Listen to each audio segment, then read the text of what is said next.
Welcome to Underwire Podcast. If you are new, I'm Dominique, and if you are returning, thank you. Please do all of the little YouTube-y things like liking, subscribing, sharing. So today we are joined with Sharon Belvin. Welcome. Hello. So she's not my cousin. I keep interviewing. We're both loud, though, so We'll have to see how this goes. Good. I keep interviewing my cousins. It's funny. But let me tell you guys a little bit about Sharon. You're going to love today. You're not only going to be inspired today to just keep fighting and live better and be healthy, but hopefully we're going to have some laughs, too. I think we are. So Sharon Belvin is a mom, a wife, and a board-certified lifestyle, medicine, health, and wellness coach. In her own health journey, she has had many ups and downs. She survived stage 4 melanoma when she was just 22 years old through a clinical trial in immunotherapy. She then lost 150 pounds, people. 150 pounds. Oh my gosh. Through, the old-fashioned diet and exercise. I learned some things, though, through that. Okay, we'll talk. After about 12 years of striving for health and fitness, she learned that she would need 2 spinal surgeries that would yet again force her to change her life completely. Currently, Sharon utilizes her diverse life and clinical experiences to pay it forward, with the goal of inspiring hope in others. She and her wife enjoy the 80-20 rule for life. 80% health and wellness, 20% of life's indulgences. That's how I live too, by the way. After all, life is far too short not to take advantage of every moment that you're given. Oh, yeah. So going back to when you were 22, you said. Oh, man. Yeah, here we go. Okay. Let's see how much, dementia set into my age now and see if I can remember back that far. No, you're still young. Let's see. So I was finishing up grad school. So I was just about to get my master's, graduate, get the life that you work so hard for. Because college, you have fun, but you're doing a lot of work too. So I was really looking forward to life. But at the time, I was a runner. I didn't run marathons or anything like that, but exercised regularly. And with exercise, it is supposed to get easier the longer you do it, not harder. It doesn't get worse and worse and worse with breathing. But it did.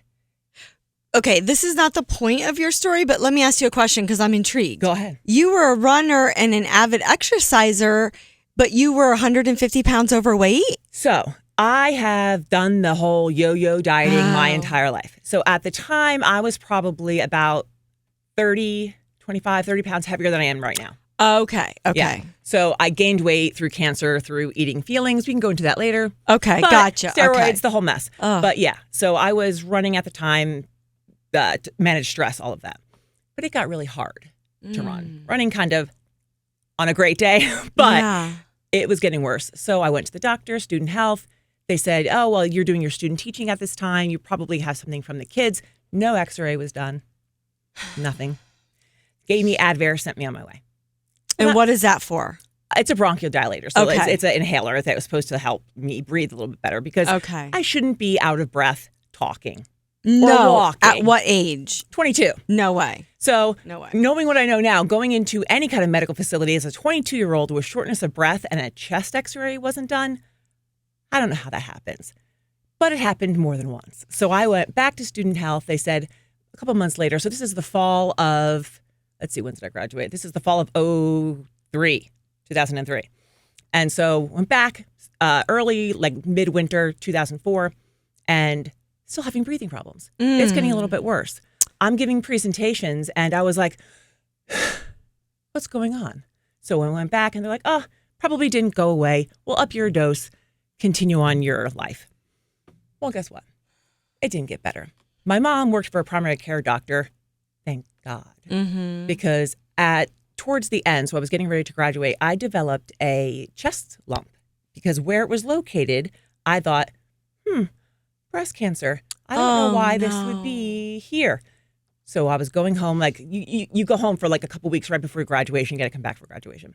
So I went home and my mom's like, guess what, daughter? Here we go. Walk into the doctor's office. And that man is the reason, one of the many reasons that I'm alive today, because he did a surgical biopsy.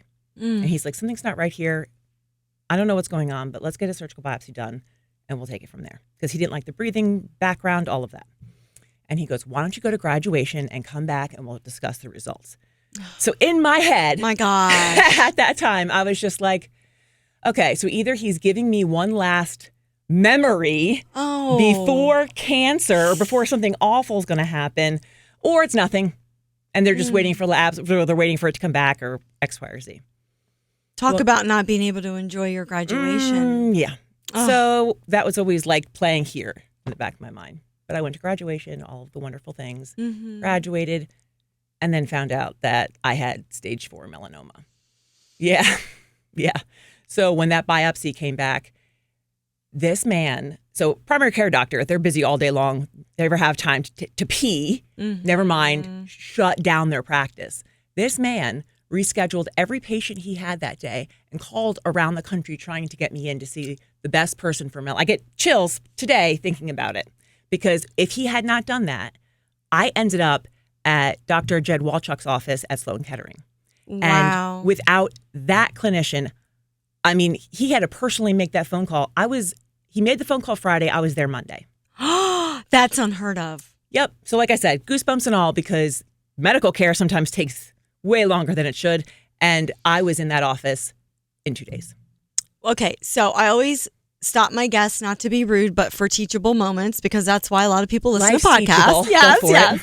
So I want to point out, because I have my own story that I'll tell someday, but I want everybody listening to understand, if you don't have a friend or a spouse or a family member that is going to be a healthcare advocate for you, especially at your age when you were so young still, right? I knew nothing about anything.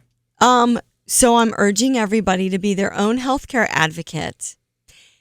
And I have so many friends, even others that I've interviewed on this podcast, that, I'm always, okay, so here's my cursing and my blessing, is that I always understand both sides of every situation. So I understand that doctors are very rushed. They have quotas they have to meet because of insurance company demands. And it takes the humanness out of treating patients now. But on the other hand, I'm so angry because they just assume everybody is like hypochondriacs, and we're not. You went in with a real concern. You were young, you were athletic, I'm assuming no big prior health history. Okay. And you couldn't breathe.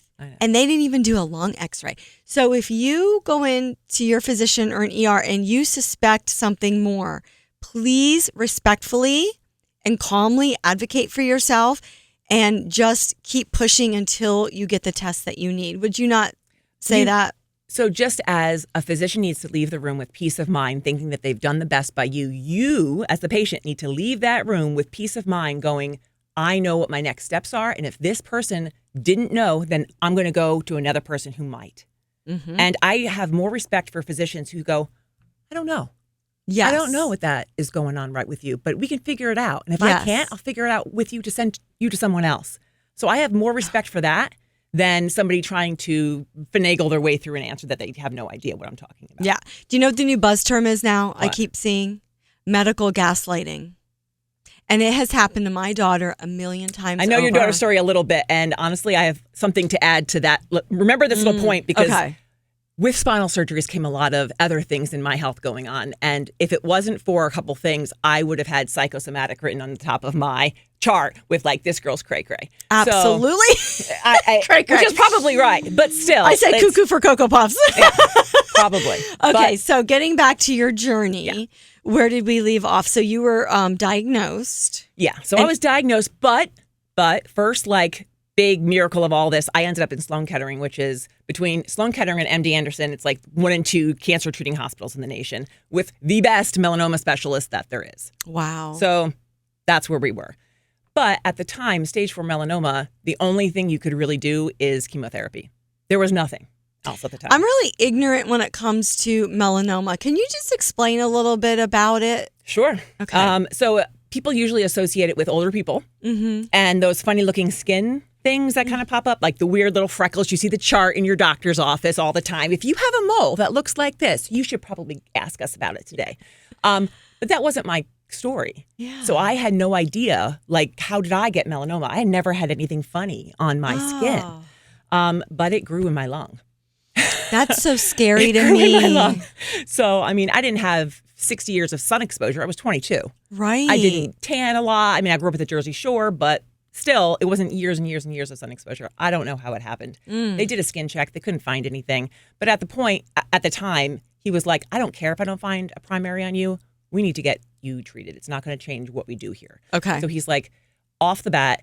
So back in 2004, stage 4 melanoma was a death sentence. He flat out told me, and I don't listen to anybody, doctors, it doesn't matter. I don't listen. I'm always like, I'm going to do my own research. I'm going to figure this out. Always. Yeah. Dr. Google, which no one likes, but Dr. Google all the time. I'm a professional Dr. Googler. But he told me, don't look this up. Don't look this up. And for whatever reason, I listened.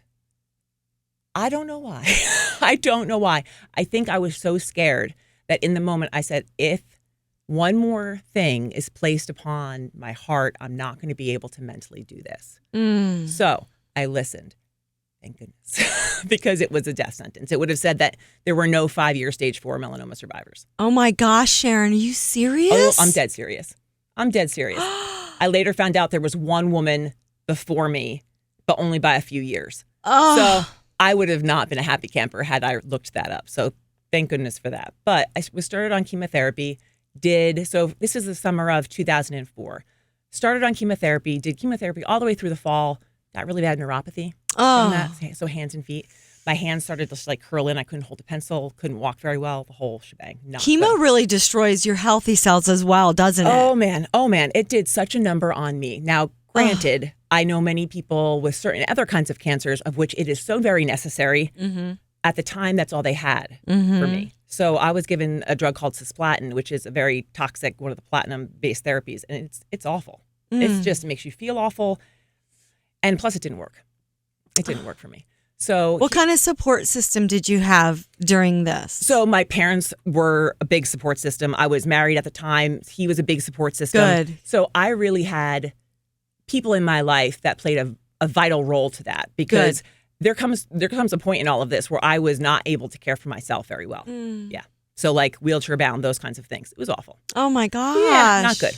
So here we are, fall of 2004, and it stopped working. Like they do periodic scans, and it was growing, and it was not good.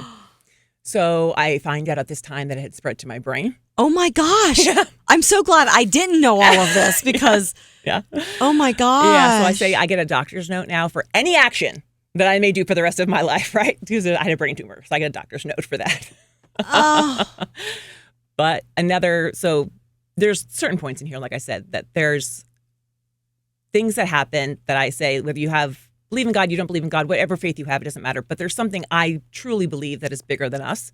And so I don't understand how everything was going so poorly. And then somebody offered me an experimental trial at the time. So this is the first trial that I did. Do you know what gamma knife is? No. So think of radiation, but think about a really focalized beam of radiation. Okay. It was explained like the radiation cuts the tumor out. It's not quite how it works, but that's how it was presented to me at the time. Okay. So I had to meet with a surgeon who, if this didn't work, would cut out the brain tumor.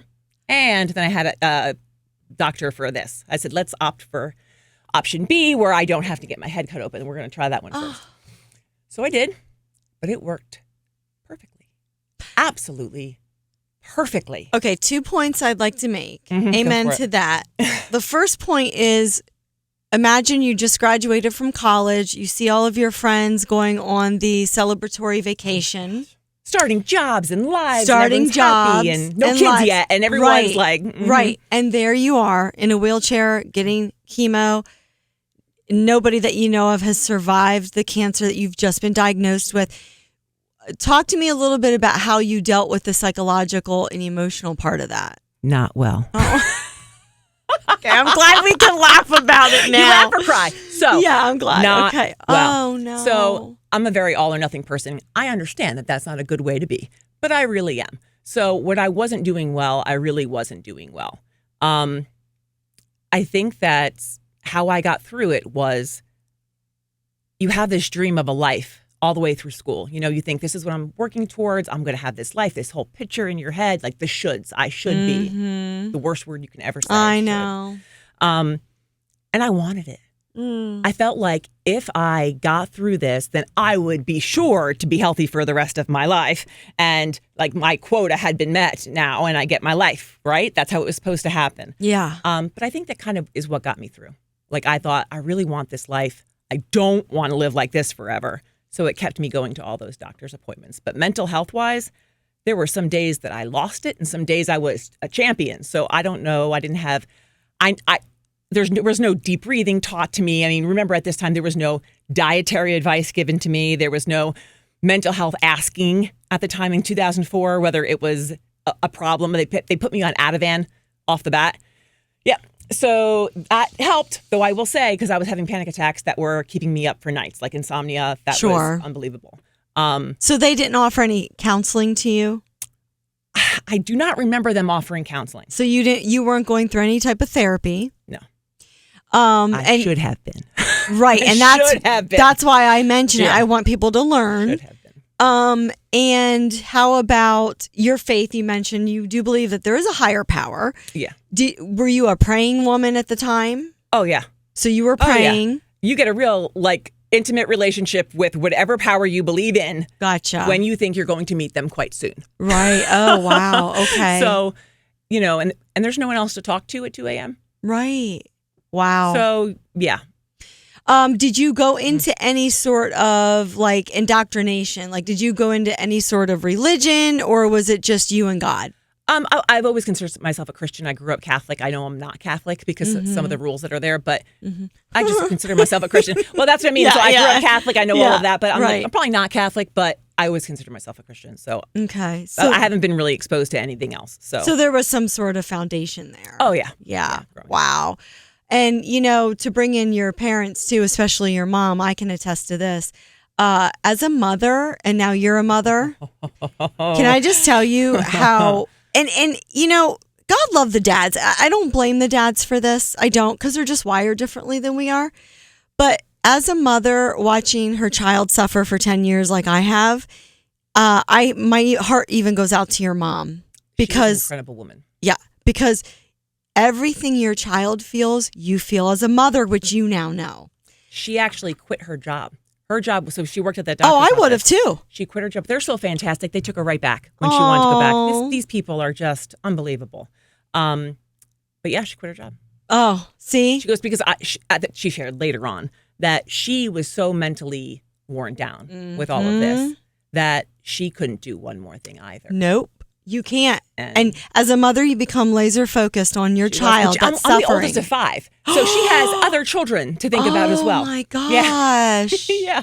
God love her. My mom is, both my parents are saints. My dad's fantastic. Oh, that's awesome. People have childhood traumas and all of that. I did not. My parents are the parents that I think everybody should have. Oh, I love to hear that. Because they really are. They really are. I won the lottery with that. Not so much in the health lottery, but the parent lottery I got. That's awesome. So, okay, moving on from mental health, my other question was, how did you even hear about the immunotherapy?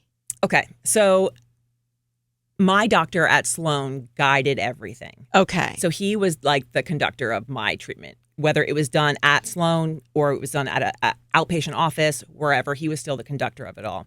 So he was the one who said, hey, you can do A or B. Let's try B with no surgery. Let's do that. Worked perfectly. I tried something after that called IL-2. That was awful. Interleukin-2. Made my skin peel off, like head to toe. Skin peel off. It was awful. It was a week inpatient. I had a portacath at this time, the whole thing. That's when it goes right into your heart. A line, yes. They insert so a line. They can permanent. give you the treatment, right? Yeah, it's not like a PICC line that they take out. It's one that stays. So I have a little tiny scar that I remember things by. But yeah, so I was given a ton of medications that were just awful. And every single time I went to the doctors, it was another bad news. Bad news the whole time. It was, oh, it only grew by this little bit. Oh, it metastasized. We see a little spot on your liver now. They kept not knowing what else to do. And by the time we got to the spring of 2005, Okay. 2005. So at this point in 2005, you've had cancer for what, 3 years? No, not even. No. I was diagnosed in 2004. So I'm approaching my year anniversary of knowledge of cancer. Okay. And in that first year, you went through chemo, drugs. Oh, yeah. I had gamma knife, so stereotactic radial surgery was called for the brain. Brain surgery. Mm-hmm. Yeah, but not complete surgery. That was that radiation beam. The radiation beam. Yeah. And all of this was before the immunotherapy, correct? Okay, so they're trying everything. Because it was a clinical trial. Right. It was one of the first clinical trials for this kind of treatment in general. So you had to fail before going into this. Okay, that was my question. Oh, yeah. Why did they eventually get to that? Plus, it wasn't starting yet. Okay. So this trial was supposed to start in the fall of 2005. Okay. So basically, from that spring, it's spreading and spreading. The IL-2 didn't work. They had to get me from the spring to the fall alive. And that was the goal. They gave me a bunch of different chemotherapies that I probably could not remember. Oh, my gosh. But I got to the fall. And so I was enrolled in that clinical trial. Yeah. Everything had to line up. So if my doctor was not in charge of that clinical trial. Oh, I think I missed that point. So he was in charge of it. He was the one running it. Yeah. So. Oh my gosh. So without my mom's doctor, the one getting me into that. Wow. I was alive to that point. Wow. So most people don't make it that first year. So the fact that I did, I was just very, very, very lucky. Very lucky. And when I first read about your story after I had met you, I'm a huge advocate for treating the immune system. Yeah. I have been ever since I was on my own a compromised immune system journey before my daughter's. And then when I saw that that's what ended up saving you, I try not to get angry, but I do. The first thing that popped in my head was if we would only spend more research money, funding into treating the immune system instead of killing every single cell in your body while trying to get to the cancer cells, I just think we'd be so much further along.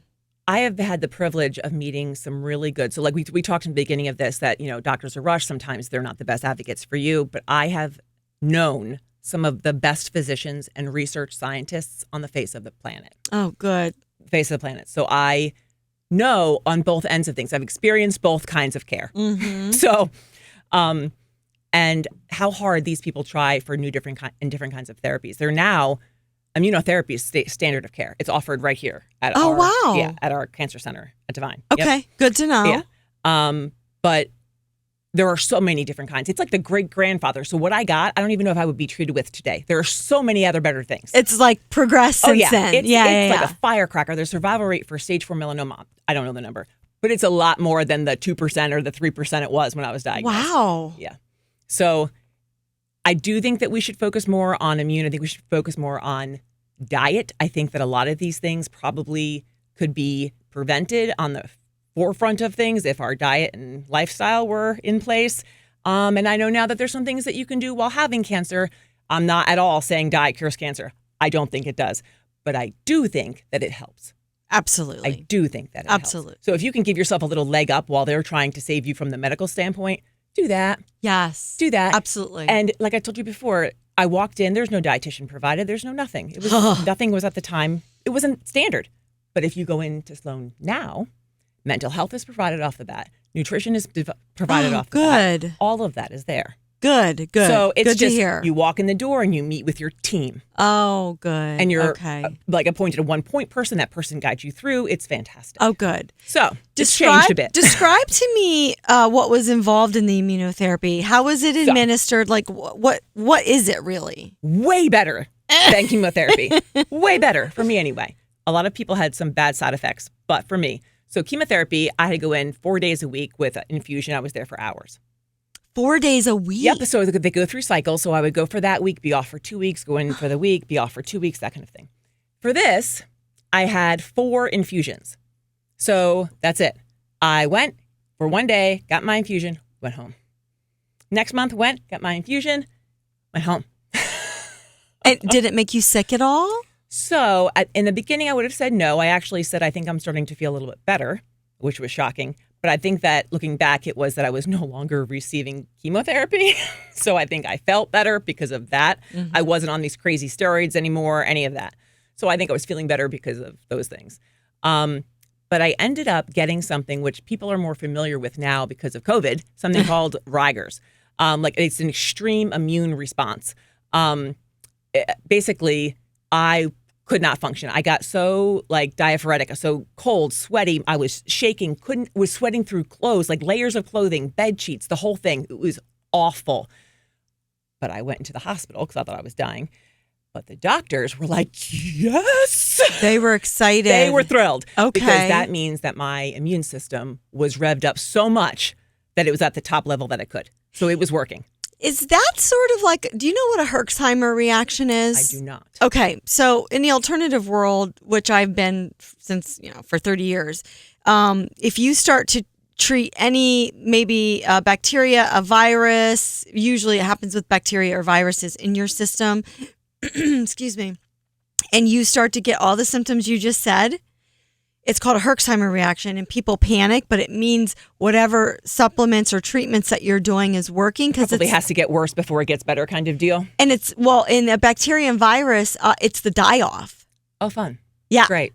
But So it's working. Right. So. The die-off Yeah. makes you sick, but it's working. Yeah. So it kind of sounds I like think that. I heard that. Like I heard people with parasites before saying that and gets it happens worse. with parasites Yeah. too. Yes. Yeah. Wow. So how long were you having that reaction? Like, was it? So they gave me like Ativan's one of the things. So they stabilized me in the hospital. I ended up going home, and it didn't last for very long. I was there for a week. And that was Okay. it. But they were thrilled. Good. So thrilled. Good. And then I went in. So another month had passed, and I went in for my first round of scans. And my doctor walks in the room, and he's like the crazy smile face that you're like, okay, so he's nuts now. I don't know what happened. But so from that day forward, I started calling him Dr. Good News. Oh, I did, because it was so much bad news up until that point that day was the start of the good news. So he said, Sharon, the radiologist called my office, and the radiologist calling an office of a physician is never good because they saw something that is not like normal in any way. So that phone call made my heart panic. But he said that your tumors shrunk by over 60%. 60. 60%. He goes, the radiologist said, what did you give her? And do I have the right scans from before? Like, is this the correct comparison here? Right. Because he could not believe that that was the case. Yeah. Did you? I know. Unbelievable. Oh, Unbelievable. That makes me want a happy cry. Unreal. Unreal. And Was so, your mom in there? She was not. Oh. I did not want any Okay. buddy out with those appointments because until this point it was so bad. And I was having trouble managing my own emotions. I couldn't think of somebody else being sad because of what was going on. It was just hard. But no. Was she the first person you called? Oh my gosh. I told everybody. Yeah. I told everybody. Oh. So we went, but remember, that was 60%. I still had cancer. I still had active cancer. And so I was very much guarded thinking that there's going to be a shoe that drops here because that was my problem. That was my story. Mm-hmm. That's all I knew. Mm-hmm. So I was waiting and waiting and waiting. However, hi, I'm still here. So it's been 20 years. Wow. It didn't drop yet. Wow. I went in for scans, and every single time I went in, it was more good news. There was that smile on my doctor's face saying, guess what? It's shrunk and shrunk and shrunk. And finally, I walk in, and he goes, there is no evidence of disease. Oh my No, gosh. they don't say like cure, remission, those things. Like it wasn't said. It was said no evidence of disease. Which means they couldn't detect They any could not tumors. detect any active anything. Yep. Yep. I'm not usually speechless It was but I'm unreal. speechless. It was unreal. because as unreal. large as they got and stage Oh yeah, four. I had surgical fluoridesis done at one point. It was like a football-sized tumor in my lung. It was awful. It was awful. Not to backtrack, but when it got to that point, was your breathing just like so what's the word I want? Can't think of the word I want. Labored. Labored. Yeah. Even at rest? Oh yeah. So I couldn't breathe, wheelchair, couldn't walk from like the car to the doctor's office. Like was this the whole time. Yep. I went in and my sats were down to like 87 and it was awful. So they said, oh, guess what? You're getting surgical fluoridesis right now. And so they did that. Okay, what is that? So you have a pleural space in your chest. When your lungs expand, that's where they expand to. Well, my pleural space had filled up with fluid. Oh, no. Yeah, it was great. Felt great. Oh. But that was causing my lungs to not be able to oxygenate very well. Never mind the tumors that were in my lungs. Yeah. And so the pleurodesis basically scars one side of your chest wall, scars your lung, and does this. They heal together. So there can no longer be any pleural effusions if there's no space to have it in. So that's what they did. That was awful too. I've been through labor, and that was still probably more pain than labor. It was awful. That was bad. They went in and removed the fluid and created the space again? So it was 12 liters of fluid. No, there's no space, even now. Oh. Even now. Yep. So they had a drain. So 12 liters of fluid ended up coming out.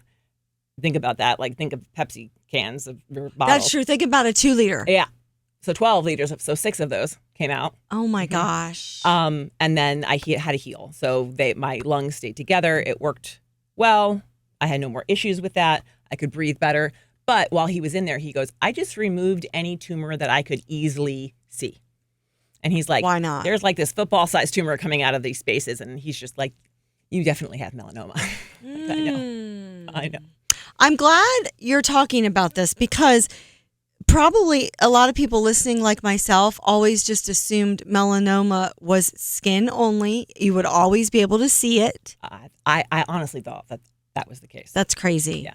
But now I know that babies can be born with melanoma. Oh my gosh. Yeah. Oh, so okay. So get your skin checks. That is kind of where to start, though. Right. That's where to start. Okay. So the immunotherapy worked. Yep. Oh, can I say one more thing about that day? Yes, absolutely. So in no evidence of disease. And the best part was my doctor goes, hey, the man that invented this drug is here today. Shut up. Yep, here today. Would you like to meet him? Hello? Yes, I would like to meet him. So through this process, I had gained weight a lot. So I was 350 pounds, 5'10". Oh, wow. Big girl. I was a big girl. And I found out later because I became very close with my physicians, and I'm very close with this man currently. He wasn't told why he was coming to the outpatient clinic that day. Walchuk just calls him, and he goes, his name is Dr. Ellison. He goes, come over to outpatient. No, I'm busy. He's a loudmouth, opinionated, fantastic man who works hard and parties hard. Okay. You love him. I would love him. He's one of my people. Wonderful man. Wonderful man. I don't want to come to outpatient. Why am I doing this? Just come over. So he walks in the room kind of like, why am I here? Yeah, and I tackle this man. I was so happy to meet him. I found out that I was the first patient that he ever met. So he was like, I finally put a face to what I was doing all of these years. And nobody, now remember, no cell phones with cameras at the time. Right. Nothing. We got to keep reminding people Nobody could find a camera anywhere. And so he was like, I want a picture. So they got one of those melanoma cameras. And they took a picture of the three of us that day with a melanoma camera. It is blurry as heck, but everybody has it on their desk because it was such a... Well, the irony of that, I love it. I know. But that man, it was a pleasure. He saved my life. He ended up winning the Nobel Prize, by the way. He was. Are you serious? Oh, yeah. I didn't know that I got to go to either. Sweden with him. We went, that's a whole nother story.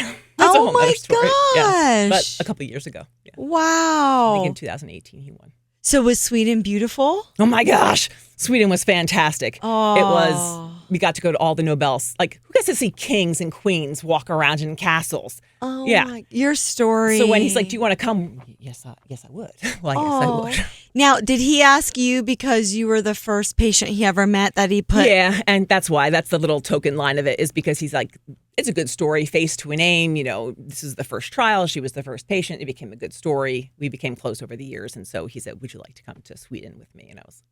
And why were you in Sweden with him? Is that where they were presenting the Nobel? So we went to the ceremony. Wow. Yeah, I got to speak at the ceremony. I was interviewed. It was great. I gave a thing. It's something called Nobel Minds. I don't know if you know what that is, but I didn't know what that was. All the Nobel people just talk as an open round table. If you look up Nobel Minds, it's really interesting. Wow. But I was one of the people in the audience, and they ended up letting me speak. It was an awesome thing. Is that on YouTube anywhere that I could put a link? I'm sure I could try to find it. Okay, that'd be awesome. All right. Oh my gosh, it's so This exciting. man is just, he plays the harmonica with like Willie Nelson. Like, he is just rock hard, play hard. If you Wait, side note, Willie Nelson is one of my best friend's neighbors. Isn't that funny? I'm like, hey, what'd you do last weekend? Oh, Willie threw a concert in his backyard just for the neighbors. I'm like, oh, yeah, okay. Yeah. And he's like 105 now, isn't he? See? So cool. But yeah, he's a fantastic man. Oh my gosh. Well, they made a movie called Breakthrough. If you want to know the whole story, okay. I was in that. He was in that. The Willie Nelson story's there. The whole immunotherapy story's there. Yeah. What do I remember seeing about you a while back? Was it this Breakthrough? Was it is that a documentary? It is. We ended up going to what film festival? I don't know. Won some film festival. I think I remember that. Yeah. He deserves it. He deserves every accolade this man gets. See, this is the kind of cancer research I can get behind. Mm-hmm. That's awesome. Most of the meetings are done in bars, but it's fine. But listen, people that have that kind of a mind intrigue me. They're so intelligent that I don't even know if I could converse with them. His wife, Pam, is one of the most beautiful, smartest people ever. And the story of their proposal was, he goes, nobody else can stand us. Would you like to get married? Shut up. Anyway, we got sidetracked. That should be mine. Nobody else can stand us. Want to get married? Sure, I do.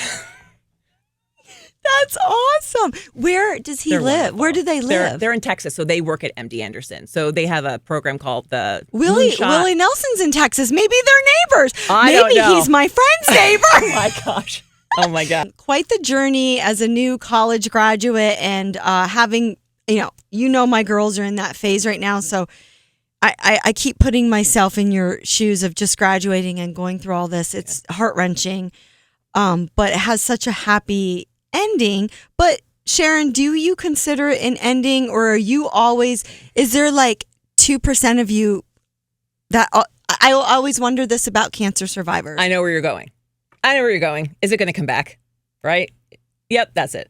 Of course there is. Of course there is, to this day. So Dr. Alice and I have arguments when he sees me. He's like, by the way, you're cured. Remember that? Yes, of course. Because you don't go through stage 4 cancer. I don't think ever get a clear head from it. So every year when I have to go get scans again to check, I pray during that MRI session every time because it's scary. It absolutely is terrifying because the whole thing could start again. Especially when they say it's spread. When you just said to me it spread to your brain, usually that is I know. The death sentence. I kept hearing like, if it goes to my bones, I'm done. If it goes to my bones, I'm done. Yeah. So did the immunotherapy also not only attack it in your lungs, but your whole body, obviously, right? So I do not believe that immunotherapy can cross the blood-brain barrier. Now, I might be able, some people might be yelling right now. I could be wrong. Okay. But I did have to have that surgery. So okay. I don't know. Okay. That's all right. That's all right. Okay. So moving. Maybe now it can. Yeah. Yeah. And it's obviously come a long way, but it has. So did any other opportunities come out of the treatment and your survival and your success story, except for the amazing opportunity of going to Sweden? Any other opportunities come out of that? I've done a lot of speaking over the years about this. That's why I can tell the story and not cry, because I've told it a lot. Okay. But I do like work with the Cancer Research Institute for many, many, many years, for 20 years, and all their advocacy work. I'm now a patient advocate with them. Okay. So if you go on their site, you can look up kinds of cancer and then how to treat it, and then people who've had your kind of cancer, and then you can be paired with somebody who's been through that journey. That's wonderful. That's absolutely wonderful. And are you still open to speaking opportunities? Oh my gosh, I've done a lot. Just a lot of stuff. Okay, so I'll put your contact info on whatever you want to give me fine. underneath the video. Yeah, that's okay. Fine. Okay. So let's jump to. That's great that you're cured, and I'm sure you were celebrating, but now you're faced with your weight gain. Oh yeah. So I did not feel good. Here we are, cured from cancer. Everyone's like, "Weren't you happy?"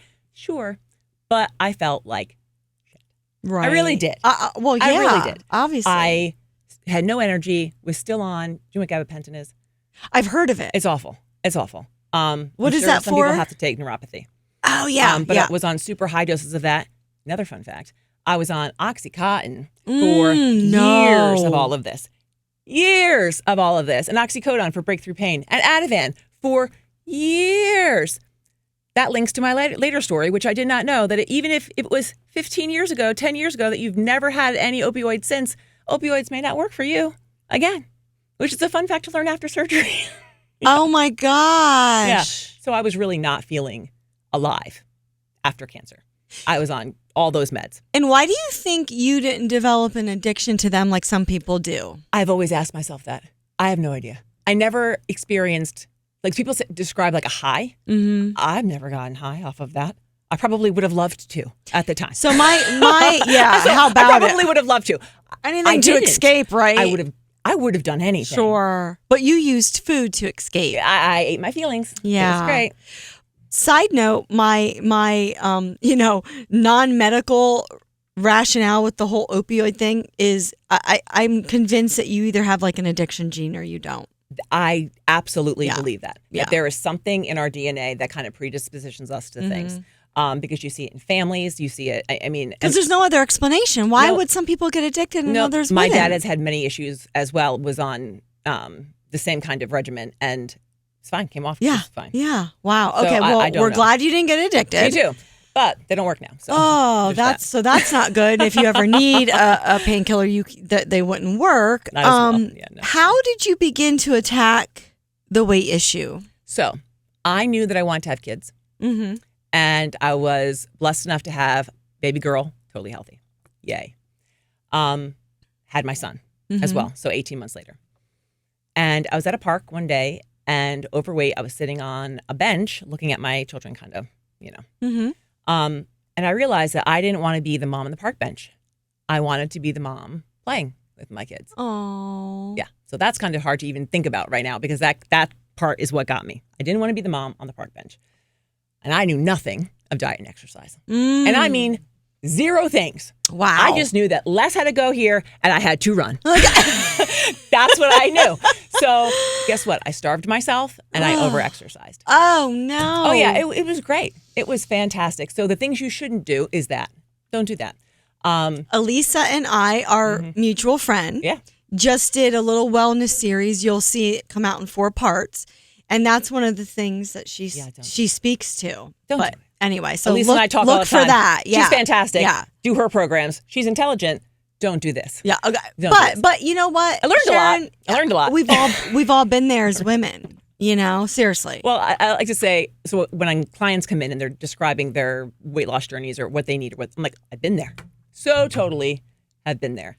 And I think it helps me now with work because I can relate to what people say. So I think that everything happens for a reason. Maybe there is a reason I lost weight that way. Absolutely. But that being said, it worked. Yeah. It worked. How long to get to your goal? So a little over a year. Okay. A little that's over good. a year.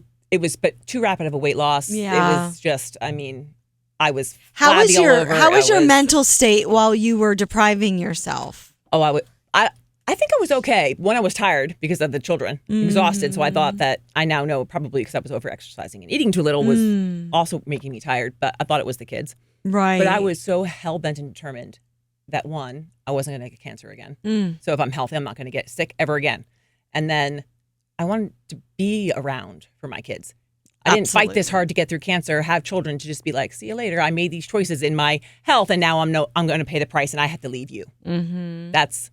There's no shoulda, coulda, wouldas in life. And I didn't want to be in a hospital bed looking at my kids going, I chose the cheeseburger over you. Couldn't do it. Right. And unfortunately, that's where I was at. I was so overweight and so out of shape that that's what it would have been. Wow. I'm sure I was pre-diabetic. How I didn't have a slew of things, I don't know. Wow. How old were your children when you were losing your weight? So my son was just born. Okay. Just born. So after he was born, I was like, I'm done. Okay. I'm done. And looking back, you wouldn't have done the whole deprivation thing, of course. No. And then that started you on your journey of health and wellness. And I didn't ask you this, but what was your major in college? Oh, yeah, I'm not doing that. Not doing that. I was supposed to be a teacher. Oh, okay. So maybe kind of teaching. So my master's degree is in education. Okay. Yeah. But now you're super interested at this point in your life in health and wellness. Because I had to fix myself. So here I was, lost all this weight, starving. I was starving. That's awful. I could not stay full to save my life. And if I ate like a semi-normal person, I would gain weight rapidly. Oh. And that's horrible. That's a horrible place to be because that either can lead to back to cyclical dieting. It could lead you to bad mental health, the whole deal. So I had to figure it out. I had to figure myself out. Yeah. I was lucky enough that my brother was going through medical school during all of this. And so he was the one, then he was kind of like, maybe you should try some this and go to school to read that. And he gave me access to some of his medical texts and all of these things. And I just started reading. I just started and just learning about the body. How it worked. Because I figured if I learned how it worked, no one could take that away so I wouldn't fall for the fad diets. Like eat an egg a day at this time, and then you could have this ice cream, but measure it. Wow, good for you. So I figured if I knew how the body worked, that I would not fall for this again. And that I could never say I didn't know what I was doing. Good for you. So I think that kind of led me down this path. And some really key people in my life, like I was at the gym and over-exercising and all that. You know, Angie Alexander. Yeah. Wonderful. And we talk about her all the time on here. Do you? Okay. Well, hi, Angie. She's now a PA. She's doing wonderful. But she's a nurse practitioner. Oh, nurse practitioner. Sorry. Yes. She was instrumental. So she helped pay for me to get my Group X certification. So that was step one. And then I knew that I wanted to kind of work in the health aspect, so the coaching aspect of things. I knew I couldn't be teaching Group X forever. I was going to die. I was exercising all day. I'm like, I can't do this. And it ended up that job over at the hospital. Oh, that's right. I remember that. Yep. Okay. And so I became a health coach at the hospital. Oh, I love that. When you got that job, I'm like, she's in the right spot. It was wonderful. I the only reason that I left was because of the surgeries. I ended up not being able to work full time because typing like this is a no-go. Right. But that was where I found my passion for all of this. I ended up meeting some fantastic people. I'm a member of the Obesity Medicine Association now, and then I'm certified as well as the board certification through the lifestyle medicine as well. So think of lifestyle medicine is all whole, not medicine, not pharmaceuticals. It uses food as medicine. What, really? That's weird. She said. But the fact that you have a room of 400 doctors learning this is phenomenal. Thank God. It's phenomenal. It's about time. It's phenomenal. I really love the Obesity Medicine Association takes food, all different diets, they're effective. So everybody learns that. But sometimes it is very necessary to have a medication involved. Sure. And I do believe that. I do not prescribe to the theory that everything can be done without a medication. Nope. So I think that truly people can lose 10% of their body weight and no longer have diabetes. So if the medication can help you along that journey, then you should probably do that. Right. And don't you think it's a synergistic effect? Oh, absolutely. Absolutely. Everything in life is a synergistic effect. And one of my biggest pet peeves is we're always trying to isolate body parts and methods in our life to achieve things. It has to work together. So through this, I met my wife at the hospital. Oh. And so, that was a whole other story. You want to talk about life-changing events? That was that, because I was married to a man before this. So that was a whole other story. We could do another podcast. It's fine. Probably could. We absolutely can. But she's a DO. And she was a client of mine. That doesn't sound so great as I say it. But also super into treating the body as a whole. So we agree on this I very like much. DOs.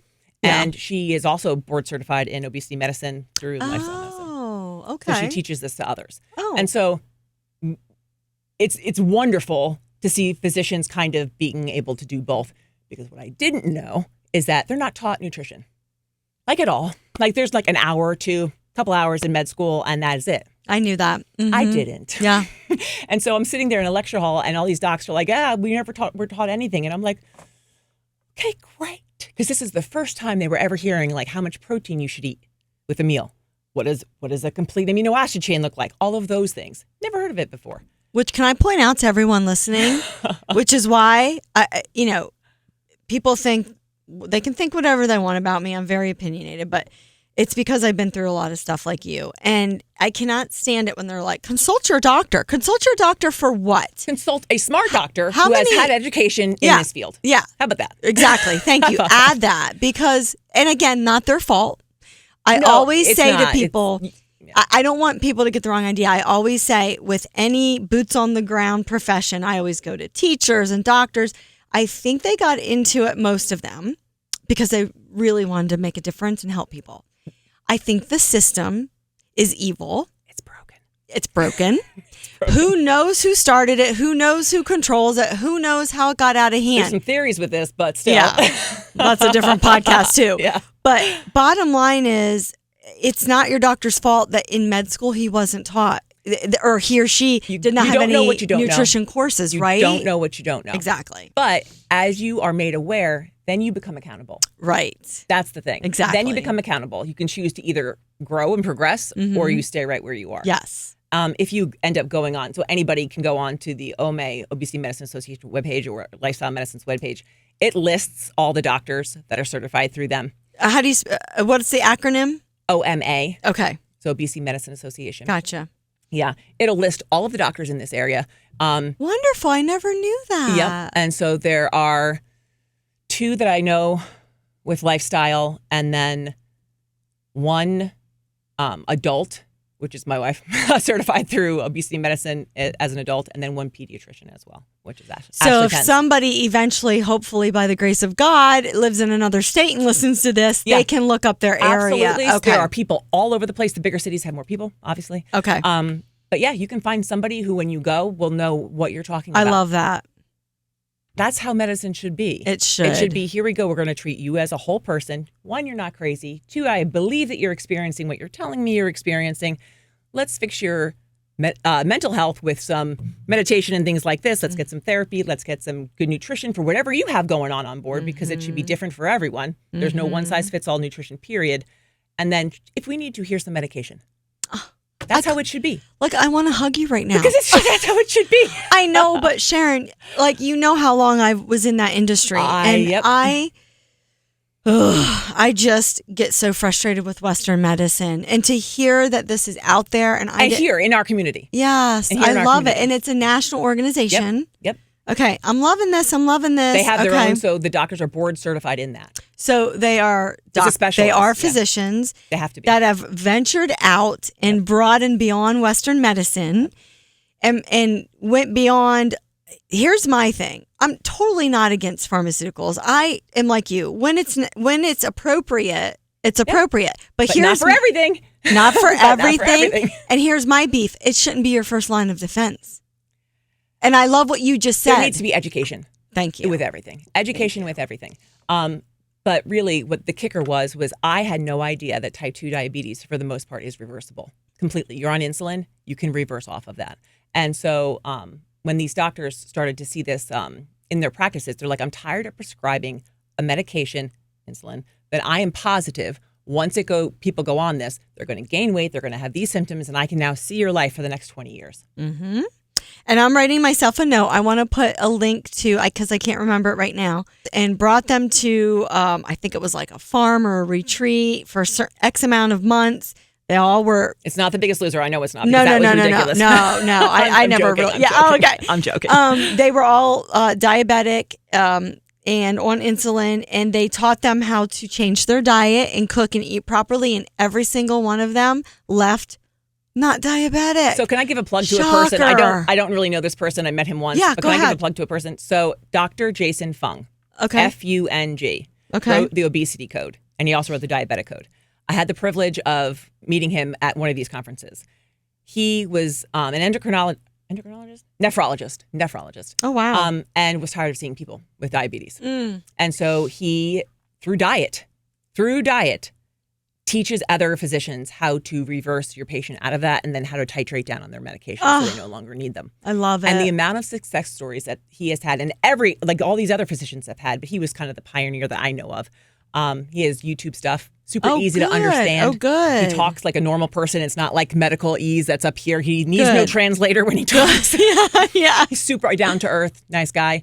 And I think that his passion is helping people learn how to help themselves. Awesome. So he's great. So you just have to have that will to want to. Again, everything always circles back to patient advocacy and be your own advocate. Yep. And, it's funny because in my parents' generation, and I talked to my friends about this, they just so heavily put so much trust into their doctors, which, Yeah, again, it was the time right, period. It was. right. Again, not knocking doctors, but they're not God. They don't know everything. It's impossible. Yeah. That's like what, again, well, I'm not going to get into my analogies, but, there's too much to know about the human body that to expect your poor PCP Yeah. to know everything. Yeah, or to manage everything. Right. Yeah. So, okay, great. But if you bring something into so a good PCP should be able to say, I don't know that.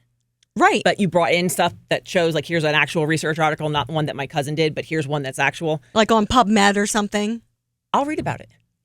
I'll read about it. Sharon, that would require being humble. But I have had some wonderful, I know of a couple good PCPs here, but like, who did that? Good. I have the utmost respect for a doctor who says, I don't know, but I can find out. I do too. And I great. have respect for anybody that says that. Yeah, because guess what? Anybody who says they know everything is a liar. Right. And that shows that they're caring and they want to help you, even if they can't. Yep. Because, I love that. We jumped through all of this and then I had spinal surgeries, but I had some weird stuff develop, like really weird stuff develop after I had spinal surgeries. Do you want me to go into that or? Yeah, but I have one more question about the weight loss. Go ahead.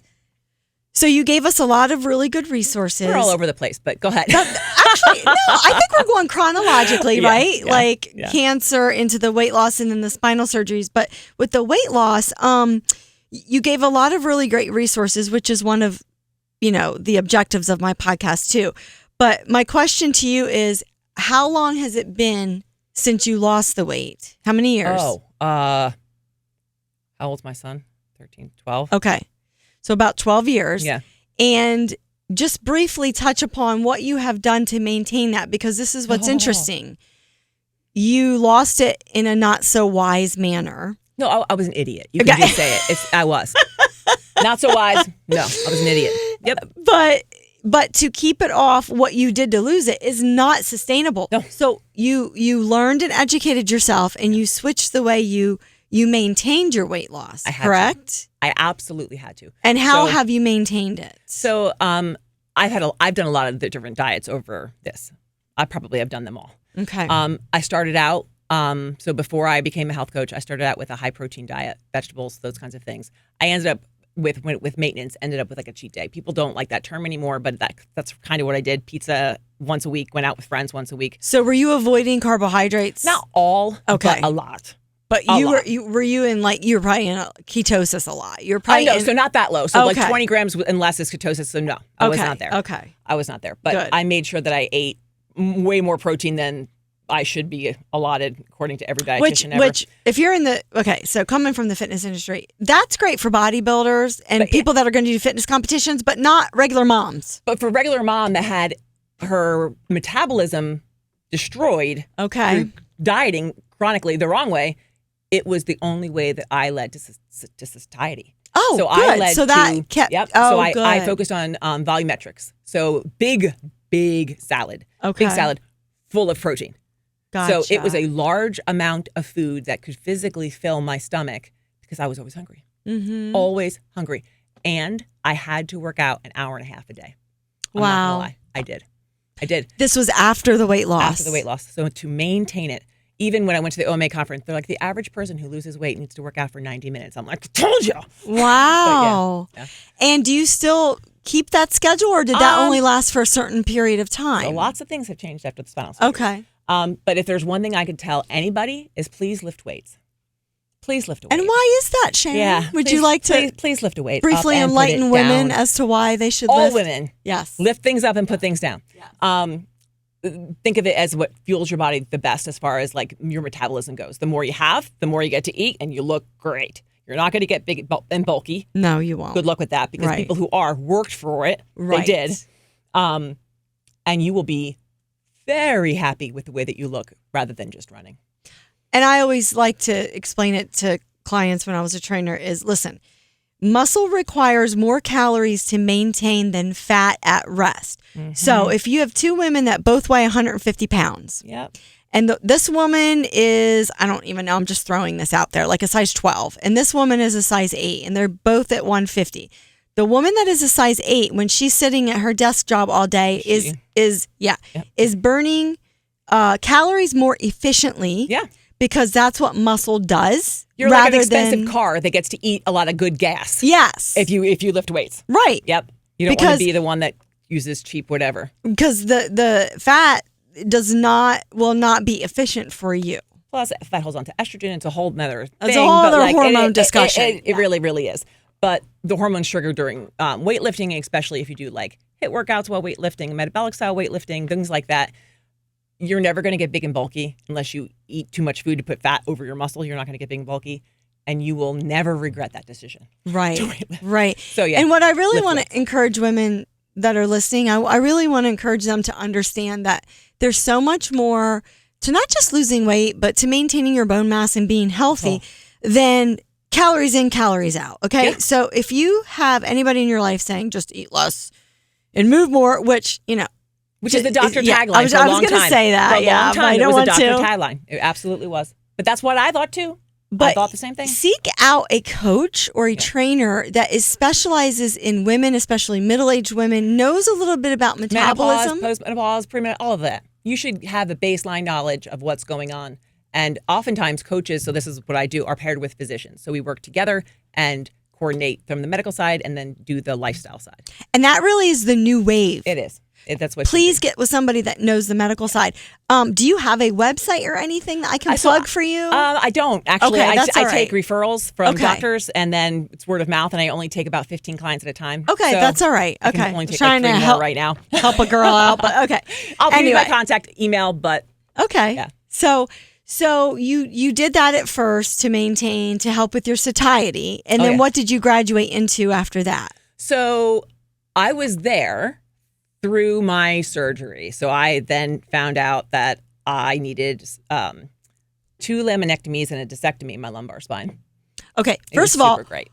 That sounds like Chinese to me. What is that? What does that mean? So I had a piece of bone removed so my spinal cord could function the way that it needed to be on multiple levels. And how does one know that their spinal cord is not functioning the way? Either. I didn't know. So I was having pain in my leg. It was in one specific spot. I was still walking, working out, the whole thing. Had no back pain, none. It was my wife who said, guess what? This isn't normal. Huh. Something's wrong. You need to go see a neurologist. No, I don't. I don't need to go see a doctor. No, I do not. I don't even like doctors, actually. This is my joke. I don't even like doctors. Go figure. So they did an MRI because I've been having this pain for a while. And the doctor comes and looks at me. He goes, how are you walking?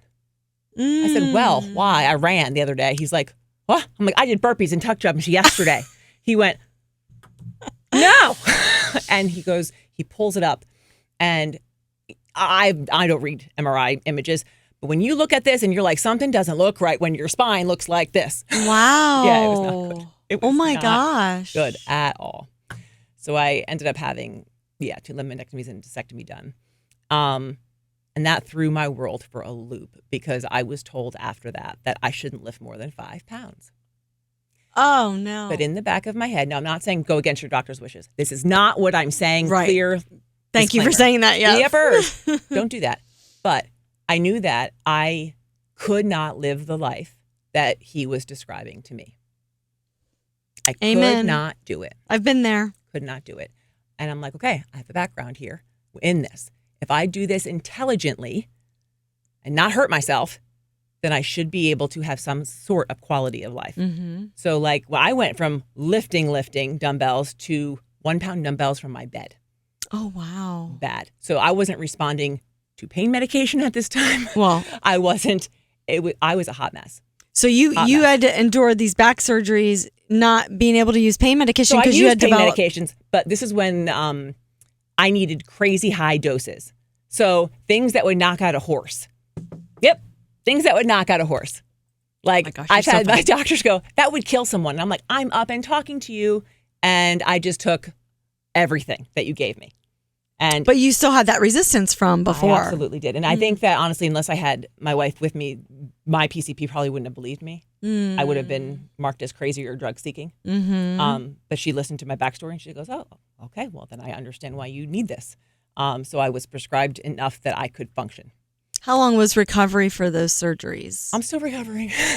When was your last surgery? A while ago. Because I had surgery in 2019, I think, and then the pain in my leg did not go away. Huh. And I was like, well, this is super. Great. So I'm like, well, let's go higher up. Let's take an MRI of your neck. That was the really scary part because I had stenosis. So it was narrowing of my spinal column, my spinal cord compression. I'm looking at you. I'll tell you why I'm looking at you like that. Because can you see my wheels turning? I'll tell you a story in a minute. Yeah. And so that was scary. So my brother, I told you before, went through med school, ended up being an interventional radiologist. So he reads my scans. And he read this one. He goes, guess what? You sneeze too hard, you're going to be paralyzed. Would you like to walk or have bladder function? You should probably have a 3-level cervical fusion. Yeah.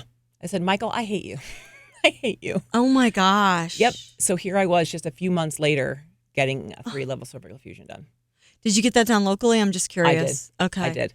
And how did you handle that surgery? Did you come out of it okay? Oh, no. I'm poor. Nope. I wasn't getting pain control, and then I developed some stuff going on after that. Like, do you know what mast cell activation syndrome is? Yes, I do. Oh, okay. Well, you know me. Okay. I didn't. Oh. So I knew that I had a connective tissue thing going on. I didn't know what it was, but a connective tissue. My wife had done enough OMM. She's like, something's not this. You shouldn't move like this. You might have an EDS or something going on. I do. Definitely do. And for the listeners, what is EDS? Ehlers-Danlos syndrome. So it's a connective tissue disorder. So think of super stretchy, which kind of explains a lot because my spinal cord wasn't being held where it should have. And the reason I could probably walk and before that first surgery was because the muscle was keeping my spinal cord as like a brace. So it wasn't moving as much. But after these surgeries, I couldn't work out that much. All my muscle mass went away that I worked so very hard for all those years. Which, again, to people listening, if you're in a position where you've struggled with anything that has taken away your ability to live a quote unquote normal daily life, or if you loved exercise or you were used to it and then all of a sudden you can't do it, it is devastating to your mental state. It's my whole world, but this is my job. This was my my social, all my friends. We did like these 100-mile bike rides. I did cancer bike ride, all of this. My entire world was this. And Sharon, I know because when and to people, just okay, it might not be exercise for you if you're listening. It could be anything, right, that you love to do. Yeah. Can you imagine if somebody said, okay, you can't do that anymore? Pick anything. Yep. Anything. Yep. It's devastating. For the rest of your life. Right. Yeah. So I had to create a whole new identity, and I still am. That's rough. Still am, because I can't. So for a long period of time, I'm good here because I'm looking at you straight ahead. Ooh, straight ahead. But typing at a computer. Oh. So I went on long-term disability from work because I absolutely could not function. The cervical surgery, that was, where do they do that in your neck? In the front? Can you see like the scar coming across? Oh, they do it in the front? Yeah. Oh, wow. Yeah. Things I didn't know either. Huh. Yeah, in the front. But I lost motor function. So I had a nerve compression. I couldn't use my left arm. I could not use my left leg very well. I couldn't push up on my toes, period. Could not just push up. Nothing. So walking, I couldn't do anything. This was a very hard couple of years. Very, very, very hard. And lost all my muscle mass. The EDS became worse. So I learned that the mental stress and the chronic stress, if you're predisposed to having MCAS or mast cell activation syndrome, then it can activate. So I have something called POTS. I know what that is too. They're like a trifecta of these things that all go together and make your life I was awful. just going to say, the three things that you just mentioned, by the way, because I've researched this to death because of my daughter. Me too. And she also has a friend that she went to high school with that has all this POTS and everything. It's interesting to me that those three always work together. And I'm just going to make myself a note to put links if anybody's interested in researching for themselves those three because doctors conditions. may not know the mast cell activation syndrome. They won't. So I was told that about the EDS, and then I was clearly almost passing out, getting up. So that one was obvious. And it's very common with POTS. Yeah. So I would get up, almost black out. But no one heard. So my PCP, my wife, no one heard of mast cell activation syndrome. Or the other one that I always pronounce incorrectly, but you did a beautiful job with it. Ehlers-Danlos? Say it again. Ehlers-Danlos syndrome? Yes. So EDS. Yes. And it's a whole slew of different things. Right. That you have. Yeah. Like 12 different ones. Yes. Hypermobile to whatever. Yep. Anyway, Dr. Google, which no doctor loves when you do, but I was Dr. Google. I just put in what goes with da-da-da-da-da-da, and it listed all my symptoms that were weird. So from flushing to cold sweats to I couldn't eat food. I was like getting allergic like reactions. I was taking high dose antihistamines. No one knew what was going on. And they're like, you probably have mast cell activation syndrome. And I'm like, have you ever heard of this? Nope. I think I have this. Sure enough, go to read on it, and I responded to the medications for it. It's not perfect, even to this day. I was going to say, correct me if I'm wrong, but there's really not much they can do for that. No, and so it's still things every single day. So it's coming on 6:30 now. I'm going to probably start flushing around 7-ish. Yeah. So the Western world isn't great with chronic illnesses. We're great with acute. If I have a heart attack, I'm praying I'm in the United States. But with chronic illnesses, they're not great. And so then you start to go down the rabbit hole of alternative and all kinds of homeopathic, everything. Now, even though I love all that stuff, I just want to caution everybody listening that when you are researching, please look at your resources. Oh, yeah. Don't believe everything on Dr. Google, number one. Number two, please seek out, and this is just my opinion, so please don't come at me, but seek out, if a doctor is doing alternative procedures or methods, I personally like him to be either an MD or an OD first, or DO, I mean. Yeah. Either an MD or DO first.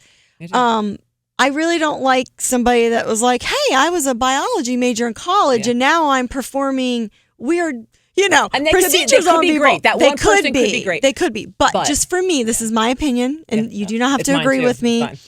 But I just like the combination of that. Plus, and there's like tests that you can run to kind of confirm these things, like histamine. You can run a whole bunch of things. My doctor had no idea what I was even talking about. Because they're not taught that in Western medical school. Flat out on it. She goes, I do not know. But gave her articles. She called me later on. She goes, okay, so we're going to run these blood work. We're going to test for this, this, and this. Wow, she was open-minded. She's wonderful. That's the anomaly, though.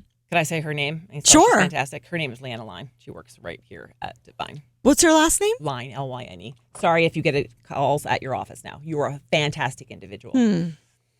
Okay. So, having cautioned everybody, I know this isn't popular nowadays, but let's try to tap into our critical thinking skills. When they create a pill for that, you let me know. As well as your common sense. And I think any extreme of anything is not good. So, you can critically think for yourself and work in combination with your physician if they're open-minded, which, find one. But, and we're not medical experts. I got to say all those disclaimers. This is just a conversation of two women that have both been through a lot of medical stuff. Our own experience. Yeah. Our own experience through whatever we have going on. And what has worked and what hasn't worked. That's funny that you said some doctors were like, okay, this is not in my, what'd they say, above my pay grade, or how they put it to you? Like they don't know anything about it. They don't know anything about it. Well, so I went into a regular Western doctor one time and I said, hey, can you prescribe me low-dose naltrexone? Guess what? I'm on. Are you on? Low-dose naltrexone. Okay. And I was like, it's called LDN. It's for autoimmune diseases and blah, blah, blah, blah. You need to go through a compounding pharmacy. And, right. Yep. Do you know what she did to me? God love her. I respect her for it. She literally closed. She goes, please follow me. We walked out front. She goes, can you return her copay? Because whatever she's talking about is above my pay grade.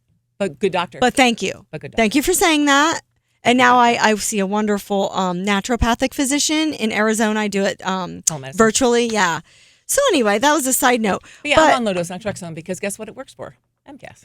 So pain control when you don't respond to opioids. There you go. Oh, wow. I didn't know that. Yeah. And just for those listening, if it's not low dose and it's just regular naltrexone, doesn't work. That is prescribed for people to get off of drugs. Yeah, alcohol use disorder. Yeah. Yep. However, it's very important. And was it Hippocrates? If you know this, help me out. If comment, whatever. I think it was Hippocrates that said that the medicine is in the dose.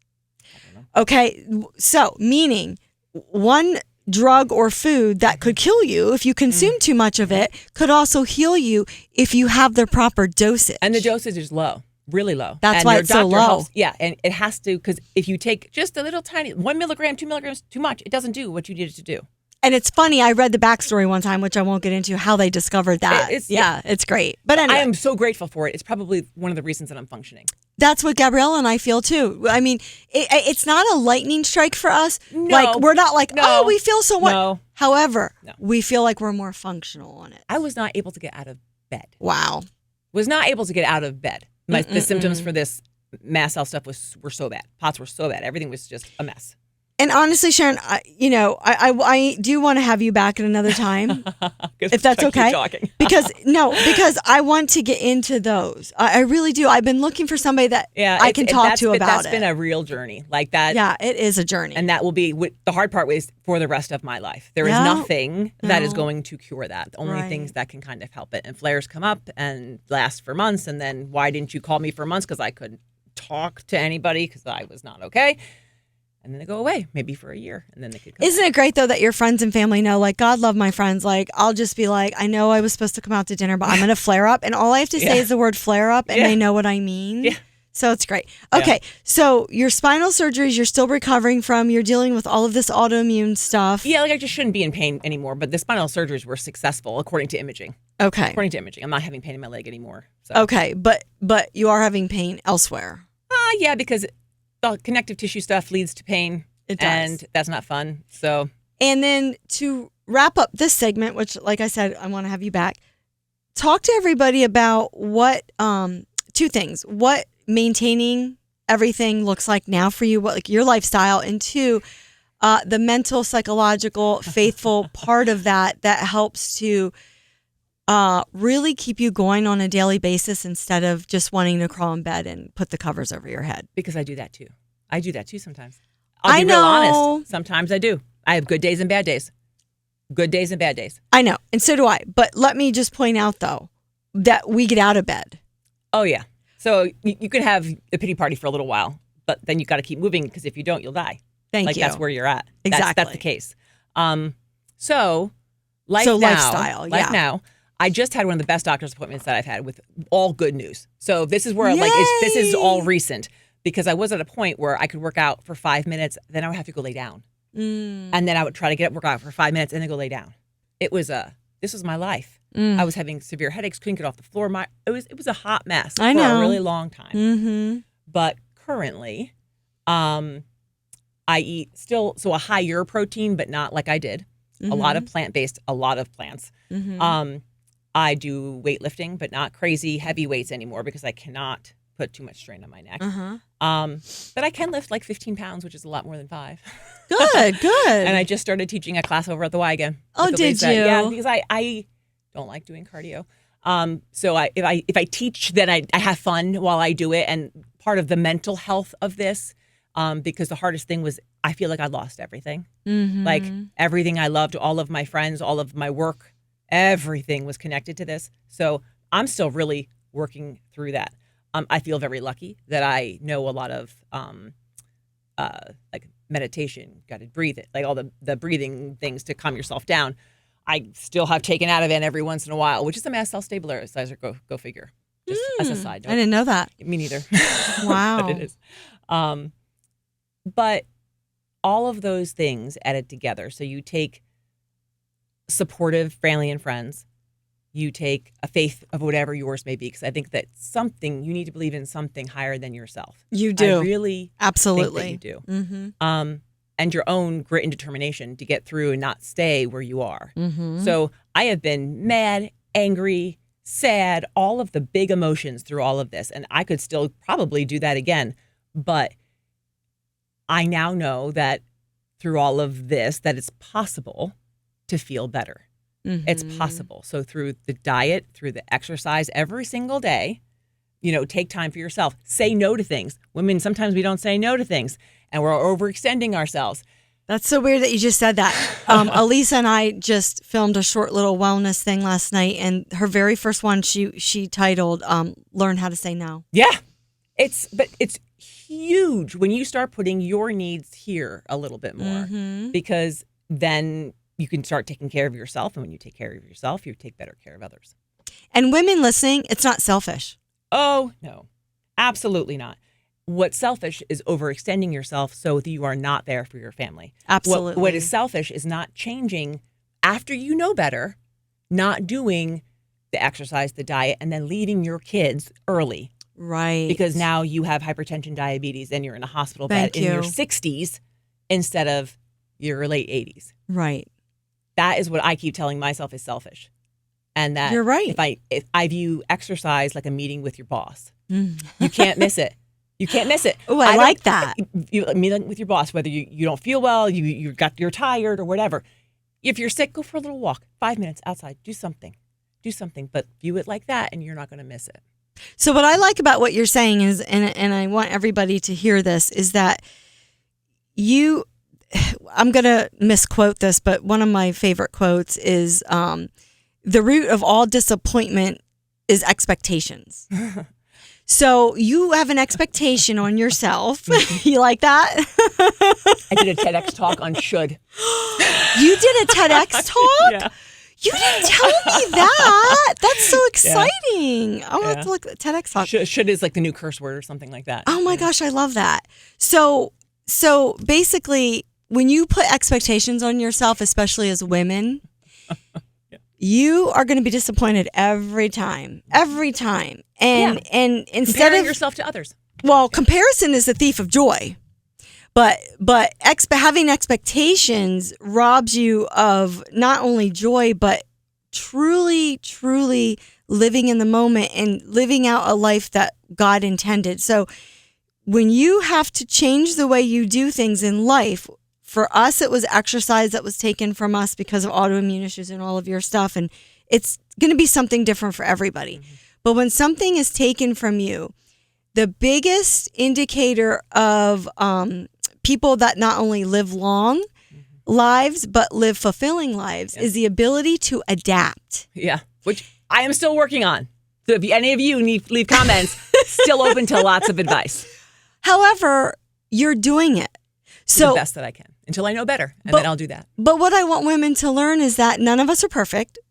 We're not doing it perfectly, but just your willingness to adapt and to say, like me, I could very easily say, well, I can't teach kickboxing like I used to. Yeah. Okay, so what? You can still work out. Yep. If your workout looks differently, that's just the way it has to be. Yeah. The intensity of the class that I teach went from like it was here to now it's here. Yeah, but I'm still having tons of fun while doing it. And you're still moving. I can do it. I couldn't do this a year ago. Right. So I want to encourage women and men to really celebrate the small victories every day. And if you fall into a depression or a victim mentality, that's okay. That's normal. But here's the key. Find the support system or the faith that you need to get out of bed and not let it flow into, okay, a couple of hours went into a day, went into a week. And I've been there. And I've been there. A month. I've been there. Absolutely have. Sure. Absolutely have. And I got into the all or nothing mentality too. Things that you should not do. But I learned that it also allowed me to work a little harder. So like where I was not acceptable. I wasn't good at accepting. I still am not. I'm trying to be more mindful to this day. But I could not accept that my life would look like this forever. I had to figure out something, even if the growth was this. Right. I didn't need it to be this, but I needed something to hold on to. Right. And through all of this alternative, all this stuff, and then really competent doctors and exercise and nutrition and all the things, when you start to get toeholds and you start to move forward, it's not jumps, but man, oh man, it feels good that you're no longer here. Right. You know what I mean? So, right. So let go of the expectations on yourself and instead just keep reaching for hope, because without hope, we have nothing. Yeah. And you're not only doing it for yourself, but you're doing it for your loved ones, right? Yeah. Absolutely. You have to. This was absolutely wonderful. I mean, it was a pleasure. This was educational, and I loved you taking us through your journey of just everything. It's a hot mess. It's a hot mess express, but it's fun. And I'm here, so... Hot Mess Express. Wait, I think I might title this. it is. Like, I feel like if I were to say this story out loud to a book person, they would go, I'm so sorry, that's not happening. That doesn't happen in life. And no, you have to write a book. You know that, don't you? Please get a ghostwriter or something. I love it. But our goal on Underwire Podcast is to inspire and lift women up one story at a time. And your story definitely did that. For sure. Pleasure.